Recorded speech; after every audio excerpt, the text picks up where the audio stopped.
What's up, everybody? We got Beyonce Smith here, owner of Krafted Claws, and we just gonna dive right in. Sorry, y'all. Um, so first thing I'm gonna just ask you is, what is some of the obstacles you face dealing with your business? Um, I guess trial and error. I do like clients. I know I had an issue. Was it last summer? Towards the end of the summer, I had issues with people's nails lifting and stuff like that. But nobody told me. They told other people instead of coming to me to let me fix it. Um, So, did the pandemic hurt you at all, or? I mean, I was pregnant then, so and then just had my daughter, so not really, because I didn't want to do nails then anyway. I feel you on that. I think that's how I feel sometimes when it comes to. I guess everybody don't really know when you own something or you're the head of a business. Then I don't think the people take consideration the things you might go through. Oh You know what I no, mean? not at all. We're not viewed as people. Yeah, we do that We're service. just we're Yeah. service and service only. Like I'm supposed to be obligated to my clients. So, how'd you come up with the name?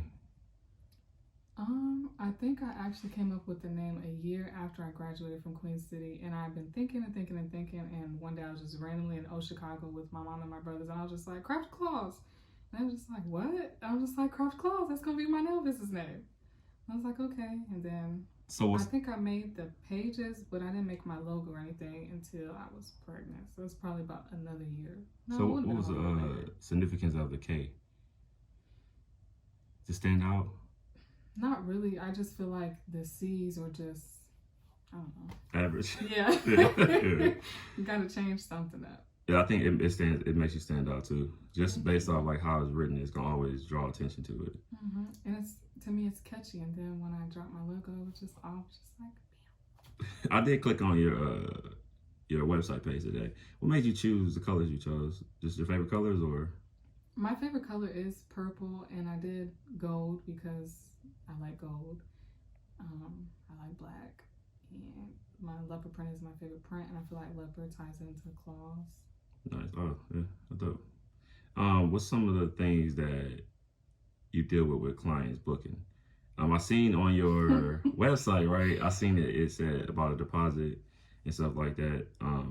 My barber actually was telling me about the deposit thing because when you book with her, the deposit come out, and then you pay the rest of what the haircut would be when you get there, right? But she was telling me like the reason why she started doing the deposit thing is because people book this time, never show up, and then basically she missed out on another client.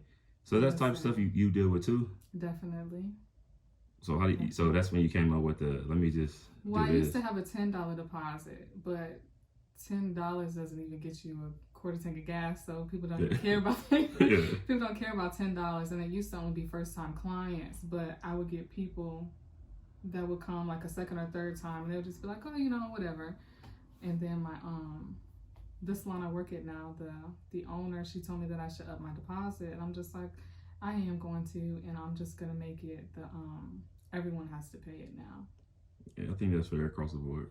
Because Yeah. I mean, I think one thing people don't understand is like, hey, you never question like McDonald's fries. You're gonna pay the price, whatever they say it is. You're not gonna question why these fries cost as much.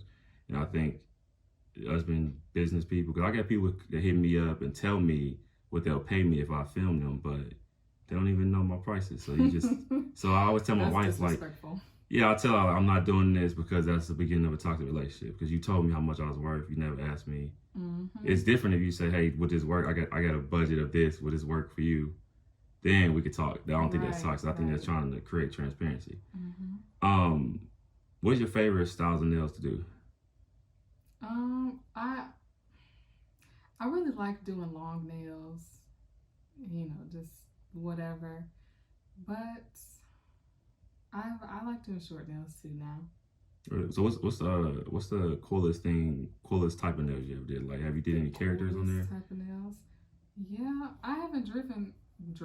I haven't drawn any characters in. I think the last time I drew was probably almost a year ago during Valentine's Day. I did Bugs Bunny and Lola, and I did Roger Rabbit. And what's the lady's name? Jessica Rabbit. Okay. I forgot her name. I ain't seen the movie in a long time. You did Stoney's boots, correct? Yes. His boots with the '90s characters on it. What got you in there? When I was in high school, maybe ninth grade, I started messing with that puffy paint, the shit that stick to your clothes. Cause I saw Soldier Boy, so I started trying to make my own clothes, but it just didn't work out because I started going overboard with it. Like I used to put it on my felines. Was that called felines or feelers? Whatever they call it. You remember when it was? I don't know if you remember back in the day. They was $2 for $89 feelers. Yes. Yeah. So everybody's wearing them. And I had some brown ones, and I put like the puffy paint on them, trying to make it stand out. It didn't go well though, but I still had to wear them because that's the only shoes I bought. So, so what got you into doing that? Honestly, I want to say he just hit me up and asked me because people would see like I would paint this here or there, and I think I had like shared different stuff like other people's customs before, saying that I wanted to get into it, and he just hit me up one day and asked me, and it just. Yeah. That was the first pair I ever did too, and it's my favorite pair, and I think the best pair. Yeah, they do go hard. And it's all free-handed. That's my. I brag on myself. No, it's worth to brag because I'm an artist myself. Austin P myself. When I was an Austin P myself, I realized I couldn't draw like these other people, so I started making these type of weird arts, and then I started paying attention to these people when they up there doing their critiques. That they had a really good story to their art. So I started making these distorted characters and saying they're distorted kings. So it was based off me being the only black male in this damn class and only black person in the class most of the time. So I was saying that on the outside, people look at black people from a distance and automatically judge them, right? Right. And then distorted kings come from, if you get close, the strokes, the style of the painting, it shows the inner beauty. So it's basically like don't judge a book by its cover. That's kind of where I got it from. That's kind of how I got through art because I damn sure couldn't draw like they was drawing. But you had a passion. I feel like art is where you make it. Yeah. So, elaborate on that. What you mean? I don't know. As an artist, our art is what we do. It's not what somebody else does. It's not for. I don't know. We don't have to fit in a bubble. So do you believe that art can be politically correct? No, I feel like true art isn't. Okay, because I had this teacher, right, named Rusty, and he used to hate, I mixed paint with charcoal. He used to hate the shit. I did it all the time because when you tell me I can't do something, then I'm going to see if I can do it.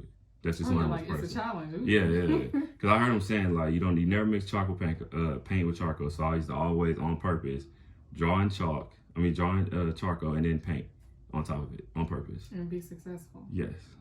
He wasn't that proud of me though, but he wasn't that proud of me. But I still did it just because he said that it couldn't be done. Right. What do you see for future as far as your business? I don't know. The goal used to be to like open up my own shop because I feel like the name Krafted Klaws, I could do so much under it. Yeah. And that's why the name is so important to me. I could open a nail salon. I could have my own product line. I could do a lot under it as far as nail and beauty go, but the way my hands are set up, I'm not really sure. So that's one reason why I got more into sewing, which I've always wanted to do anyway. So I'm not really sure where that's gonna go. I bought my wife a mini sewing machine for Valentine's Day. Really? Last year, yeah. And then we go and buy her like those little things at Walmart, little things you can sew. I don't know what they call, but I know where they at in Walmart. I gotta ask you this right here. Having a child, what's the difference between now and before?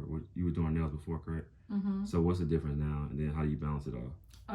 Before I didn't have a child, I didn't have my license. After I had my daughter, I was motivated to go get my license and to be more legit.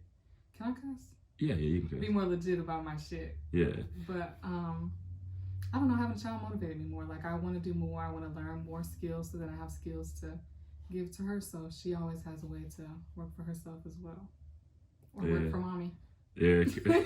What about your daughter makes you that it's just that you want to create something that's stable for her in the future, or that? And I feel like it's kind of also because she's a girl. Like I want to be a woman that she can look up to. Yeah, like powerful. I want my daughter to be able to look at me and be like, wow, I want to be just like mommy. That's powerful. Yeah, I always say I think that we are our children's first heroes. Mm-hmm. So it's up to us to live up to that. Definitely. My son asked me, Daddy, can you beat up the Hulk? And I told him, yeah. He didn't never know that because we'd never fight. Right. But, yeah. Right. But so let me ask you this right here. Before I let you go, I want to ask you about cancel culture.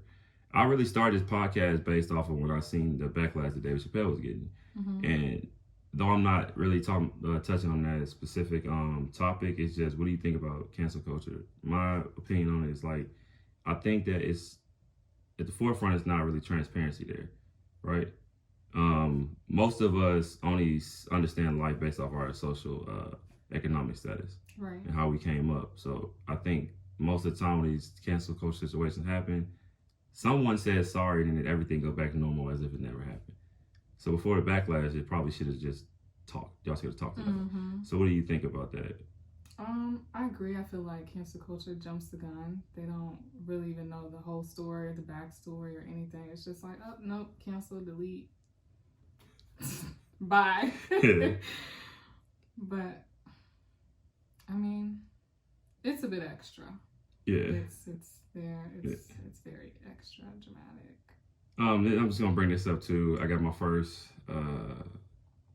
because podcast on YouTube. I got my first, I guess, troll. Somebody talking some good shit. I just ignored them though. But I thought it was funny the way they talked. I don't know. I find it funny when people talk like shit over the internet, especially like if I don't know you.